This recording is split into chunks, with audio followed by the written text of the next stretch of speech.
ندارد حکمت و ارزان و جز وقتی که نرخش را نداند هیچ بازرگان برادامدار بیخوان. وقت سعادت عمر شما باد، وصال شما مبارک باشد، نکای شما مبارک باشد. از امروز شما با هم زن و شوهر مسلمان هستید و این مناسبت را به کل عزیزان شما نیز تهنیت میگویم.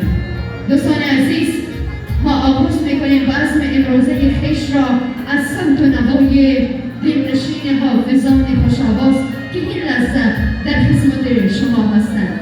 ای دوست بیا، محفل شادانه همینجاست، مطرب می و ساغر و پیمانه همینجاست.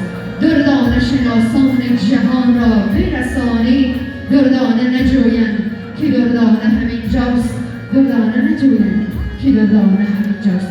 مرمت حافظان خوش‌آواز، دردانه های برافشانی این لحظه در خدمت کلیت شما هستند. توی مبارک باشد و زیرا باشد حافظان ما این لحظه در خدمتتان.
سر میکنم در ابتدا از نام بسم الله،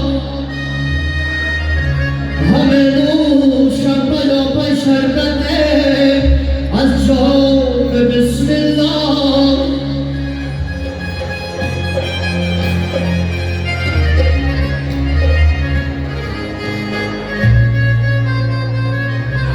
نخستین بار بهارم صفیح الله فرود آمد که هم در لرزه شد حبل سمایه هنگام بسم الله.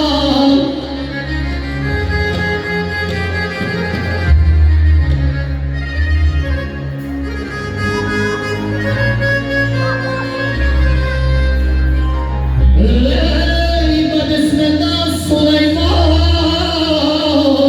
نامه دلویز بر دل کس، رسالی چبرگی بر مصطفی پیغام بسم الله.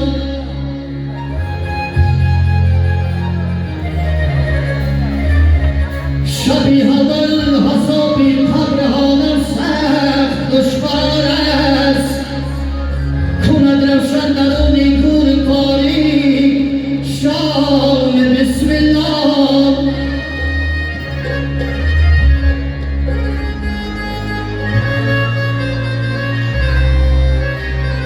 ای خدایم حاضر و روا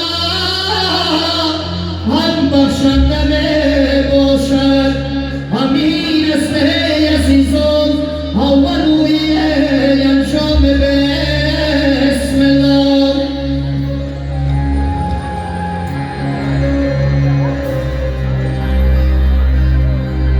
ای صفات ذات پاکت، ای صفات ذات پاکت، قل هو الله احد، ای نهانی پاک